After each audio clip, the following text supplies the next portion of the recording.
শরীফ বেশি বেশি পড়া। বলেন আমল কি?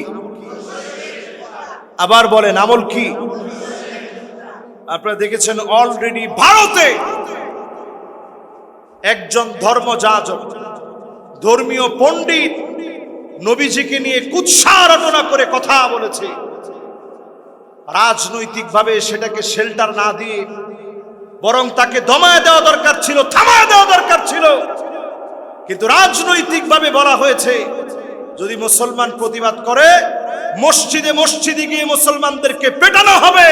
একথা প্রকাশ্যে যারা বলেছে পুরা মুম্বাই রাসূলুল্লাহর মহব্বতে স্লোগানে মুখরিত হয়ে প্রমাণ করে দিয়েছে মুসলমান হচ্ছে লোহার বুট, চর্বণ করার মতো বিষাক্ত কোনো দাঁত পৃথিবীতে তৈরি হয় নাই।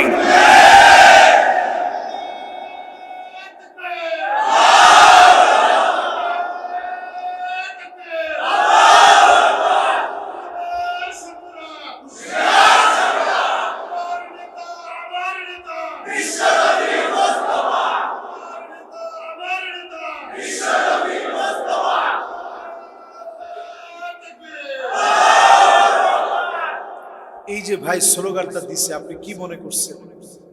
জীবনে কোনোদিন আমার রসুলকে আমরা একটাবারের জন্য দেখিনি, হাত দিয়ে কোনোদিন ছুঁয়ে দেখতে পারিনি। ভালোবাসার পরশ কোনোদিন নবীজির কাছ থেকে পাইনি। নবীজি সাল্লাল্লাহু আলাইহি সাল্লাম কিভাবে কথা বলতেন সেটা কোনোদিন আমরা কানে শুনিনি, চোখ দিয়ে দেখিনি। মায়ার মহব্বতে সিক্ত করে কিভাবে উম্মতদেরকে ভালোবেসে গেছেন হাদিসের মধ্যে শুধু আমরা পড়েছি।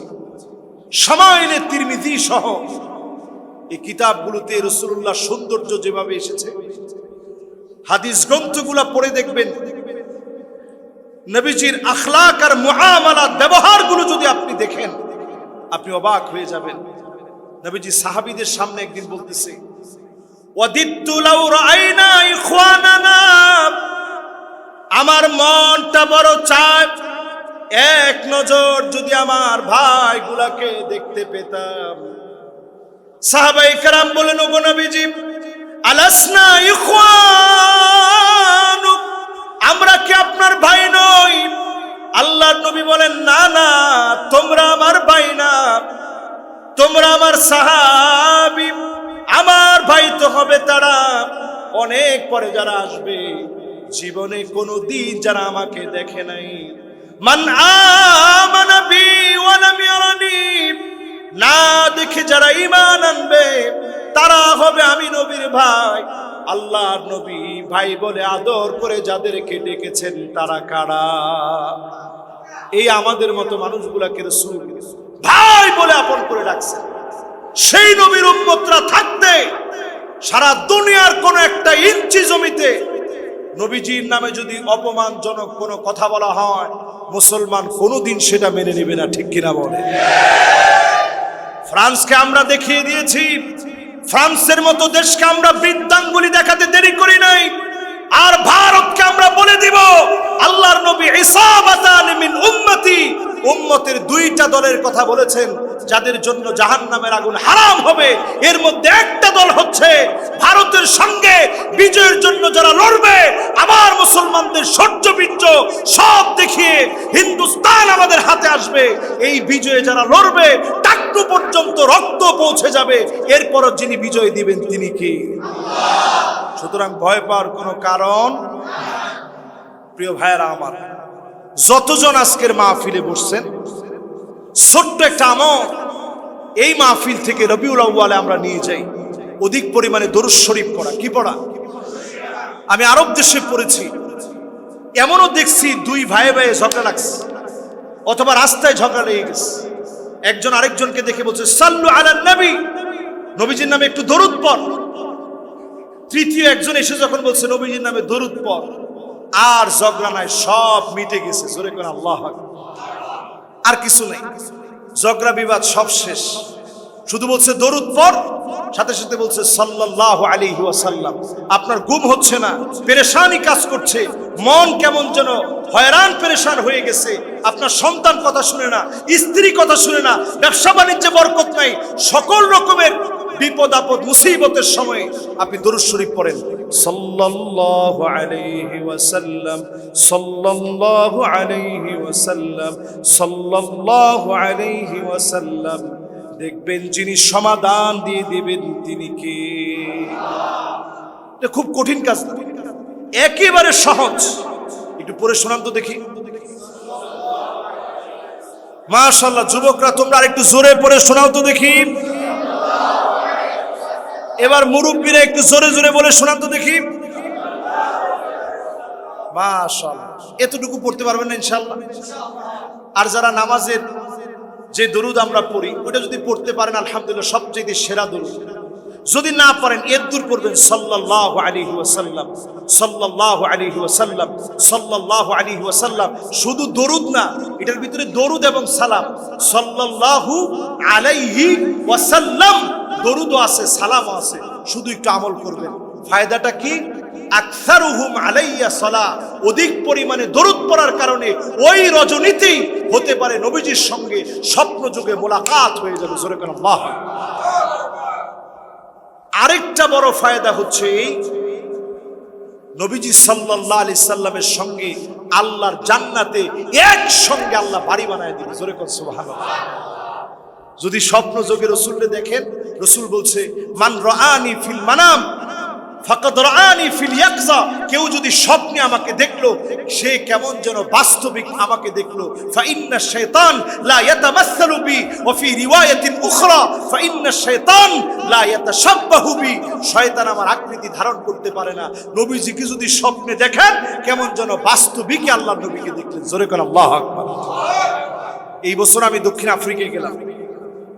একজন ভাই, মাত্র ৩০-৩৫ হাজার মুসলমান, 1% মুসলমানও নাই।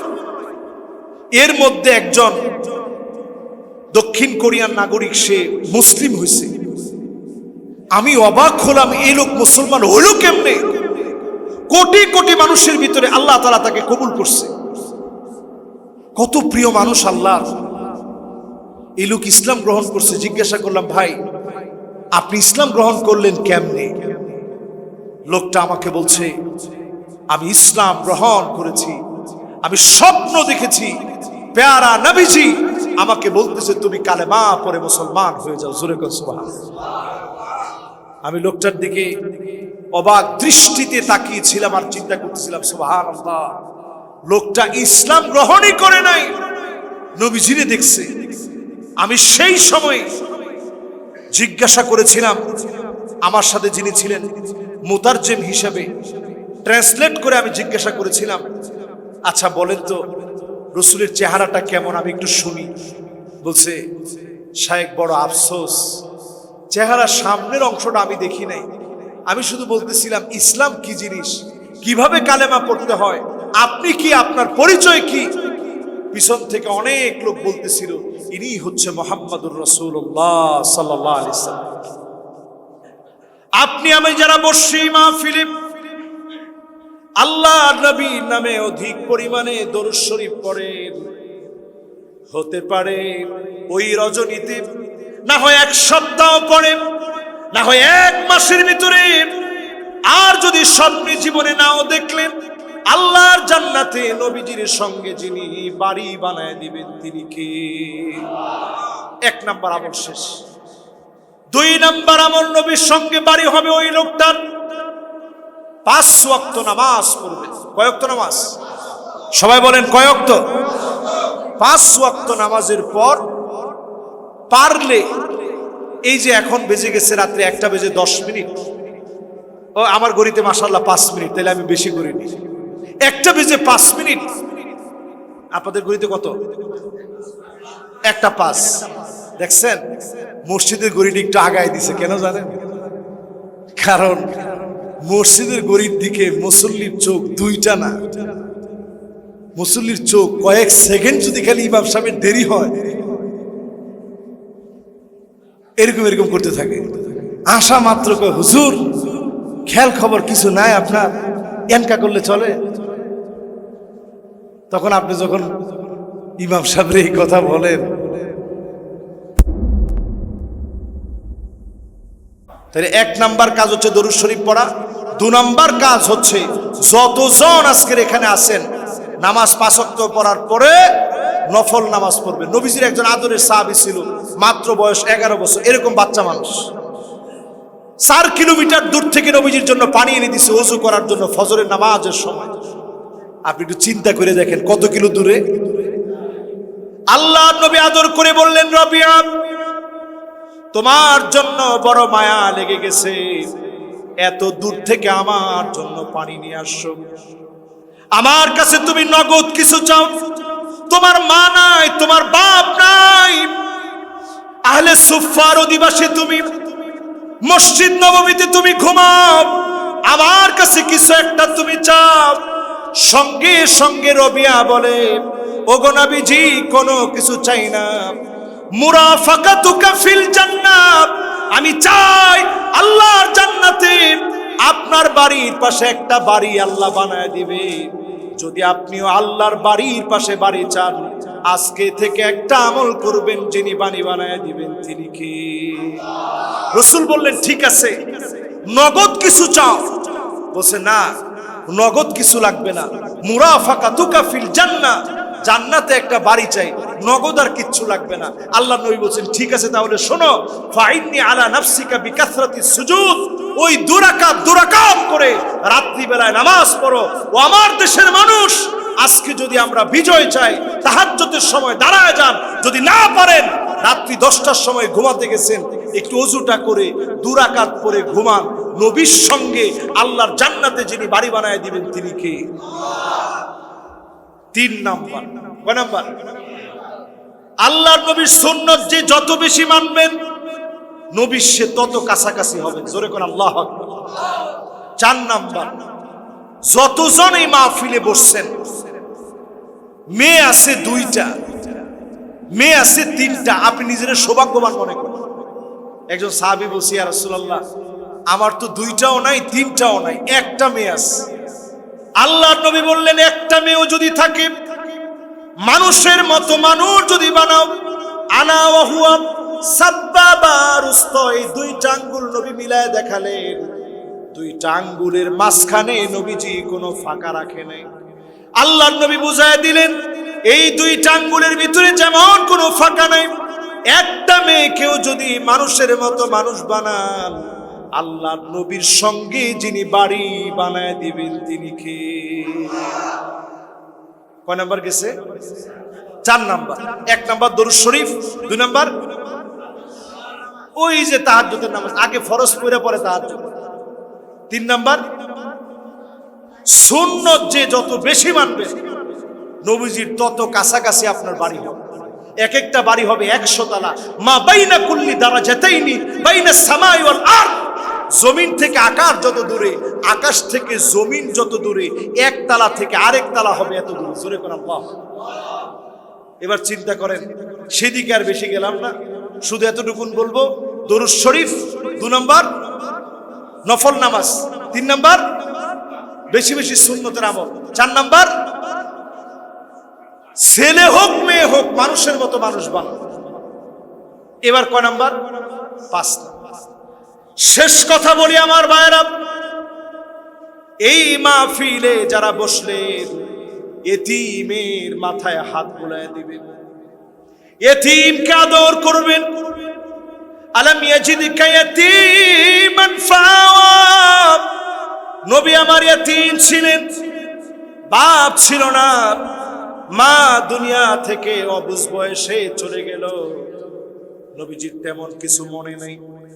মা যখন চলে গেছে 6 বছর বয়স, আল্লাহর নবী দাদার কাছে বড় হওয়া শুরু করলেন, দাদাও চলে গেলেন।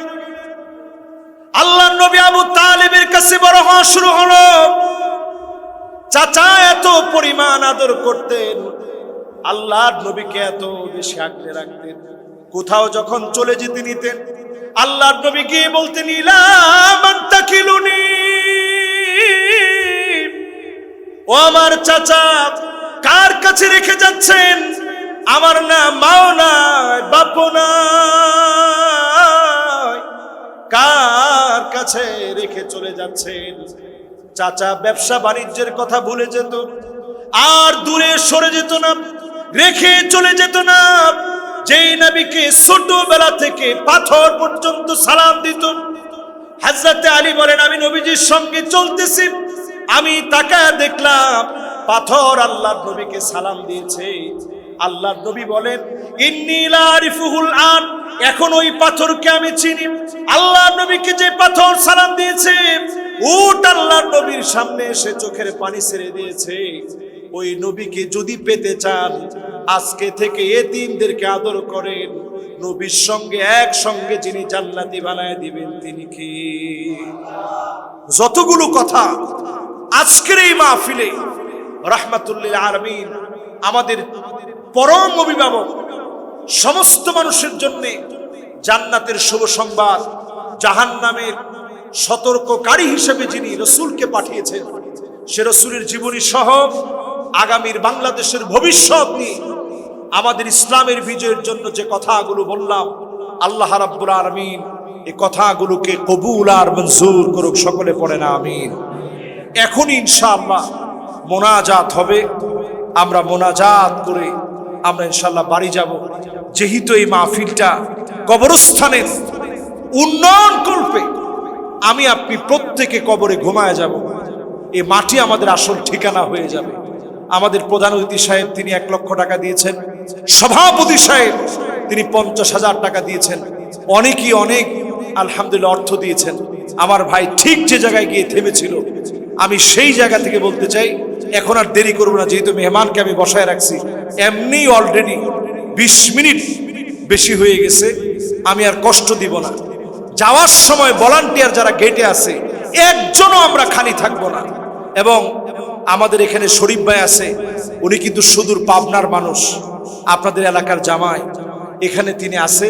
উনার শ্বশুর যা কামায় গেছে আলহামদুলিল্লাহ, এটা উনারও, উনার পরিবারেরও, সবার জন্য রেখে গেছে।